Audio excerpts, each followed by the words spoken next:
Good evening, everyone, and welcome to GameCenter 40 for Friday, May 29th, 2020. And here are today's top stories. Yesterday, Sony unveiled their new PlayStation 5 console to much fanfare, boasting an impressive lineup of games for die-hard fans of the console family. Like all but the PS1 before it will be able to be stood up horizontally or vertically. A new controller called the DualSense was unveiled, along with a camera you can put on top of your television, a remote control, headphones, and a USB stick for the controllers. There will be two models, a standard edition and a digital edition.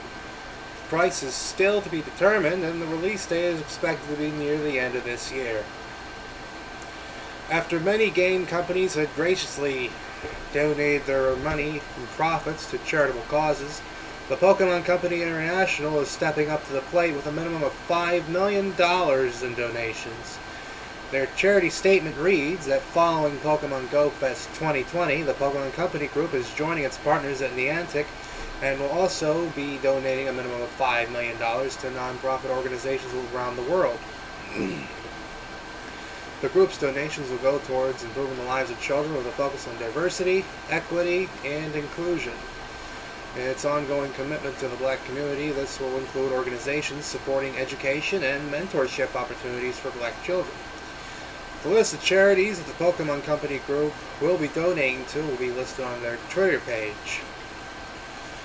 Insomniac Games, the makers of Sony's Spider-Man game on the PS4, has revealed a new expansion pack for their game that will release once the PlayStation 5 comes out. In an interview with VGC, Sony clarified that it was more of an expansion and enhancement to the PS4 game rather than a new game altogether. While also pointing out how familiar the game is, it may change once it gets to the PS5. It's expected to be a launch title and, more importantly, a holiday title. Insomniac also spelled out a new title known to Sony fans, Ratchet & Clank series. Ratchet & Clank Rift Apart will star the familiar duo with new weapons, characters, and a new storyline. A new mechanic that's introduced is the interdimensional rift, which can be traveled to or can be used to pull enemies in. At the end of the trailer, it also showed a possible alternate universe with a member of Ratchet's species. The game does not have a set release date as of this time, but it is expected to be a launch title.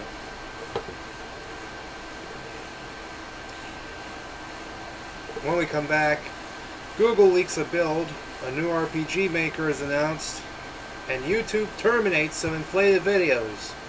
All this and more when GameCenter 40 returns for Dover, South Seaville, Milford, Swainton, Georgetown, Wildwood, and all of South Jersey and Delmarva.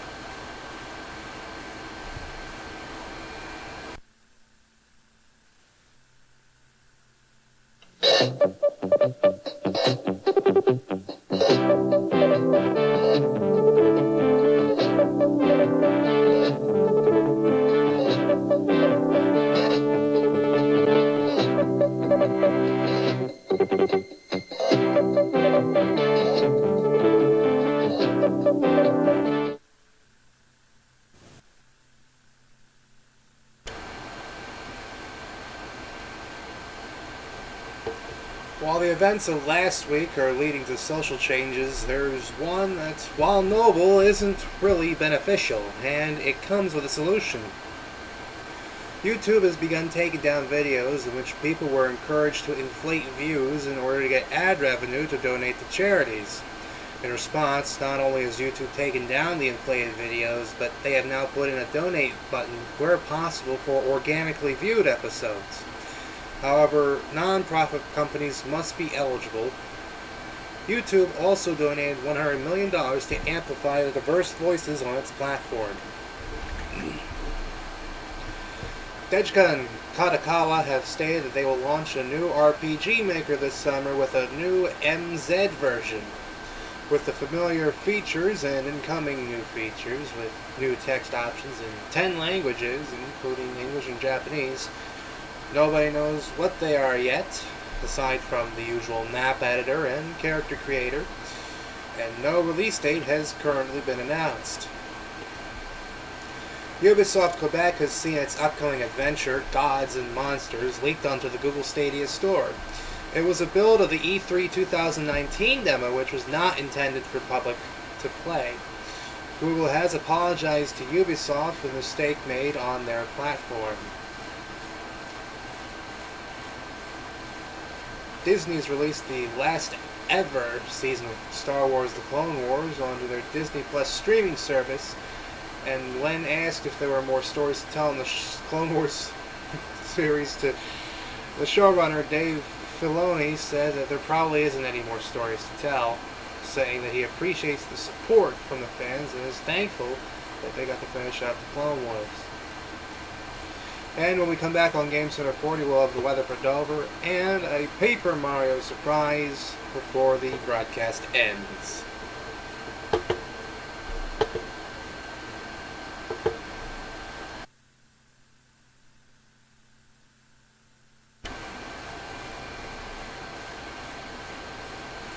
After a very muggy week, I think we've all deserved a bit of a break in the weather. Especially now that do we have everything up to par? Yes? Everything's up to par? Well then, let's take a live look out to Rehoboth Beach. And see, everyone's enjoying the sand and surf. Not me, I'm kind of more of an indoors guy.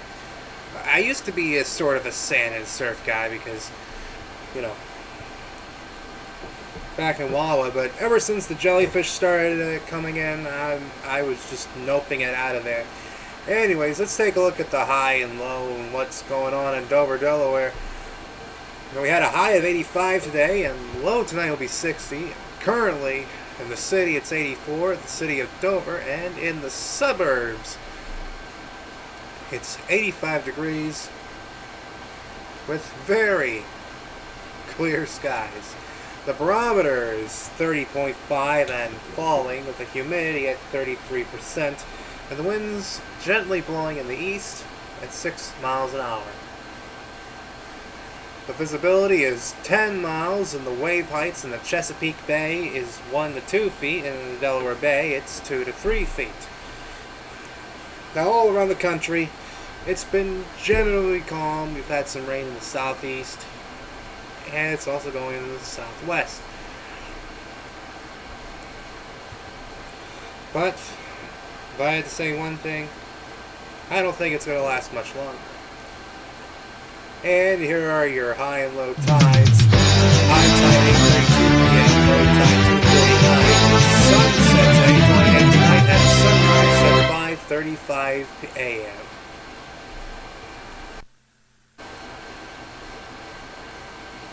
Oh, like I said, it's been a warm day here in Dover. Certainly hasn't gotten up to the high 90s like it was around this time last year, and around the whole summer last year, too. I mean, every summer we like our air conditioners on full blast.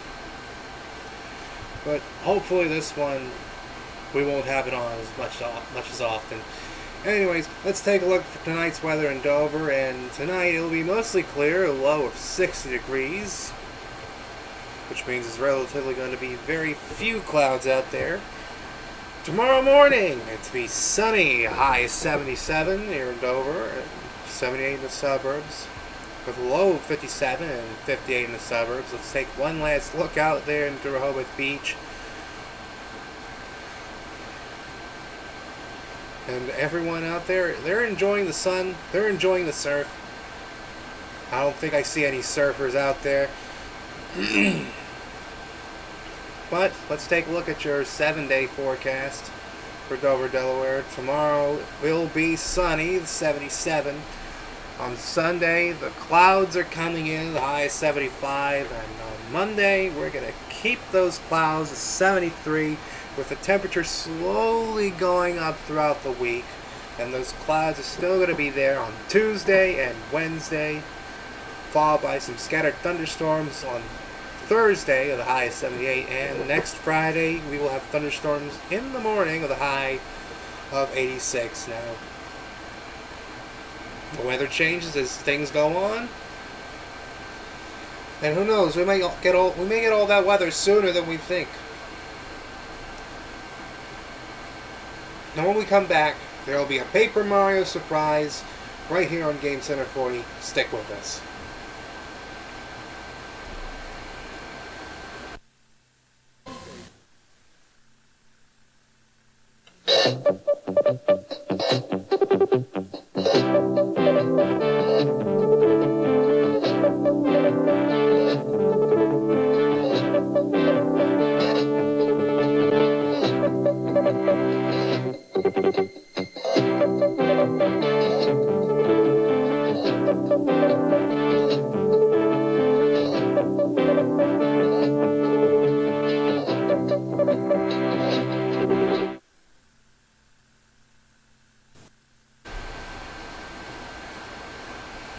And finally tonight, a lot more information concerning the latest Paper Mario title has been released thanks to upcoming screenshots of the game. We get to see Bowser and Kamek the Magic Koopa as possible tag partners to Mario, as well as a sister of the main enemy of the game. A Bob-omb that has amnesia, and a Toad that's a professor. The trailer, which accompanies the screenshots, could also show a Toad audience, which could be a big help depending on how the battle goes. The system also has folded characters. After all, it is called the Origami King, which will need to be unfolded to return them to normal. All this and more will come its way to the Switch next month. And before we go tonight, I would like to take some time to share an upcoming announcement. Now, I had been thinking of not announcing this until next week when the time is right, but after having a talk with one of the people that used to work at WNGM, I've never worked there myself, but glad to have had a conversation with someone from there. I kind of feel like maybe I should make the announcement. We here at WTXN will be bringing back News Center 40 for Saturday and Sunday. We will have the South Jersey edition on Saturday and a Delmarva edition on Sunday. And that's going to wrap it up here at Game Center 40. Coming up next is our gaming segment, and starting next Saturday, News Center 40. Have a great night, and hopefully everything will go your way.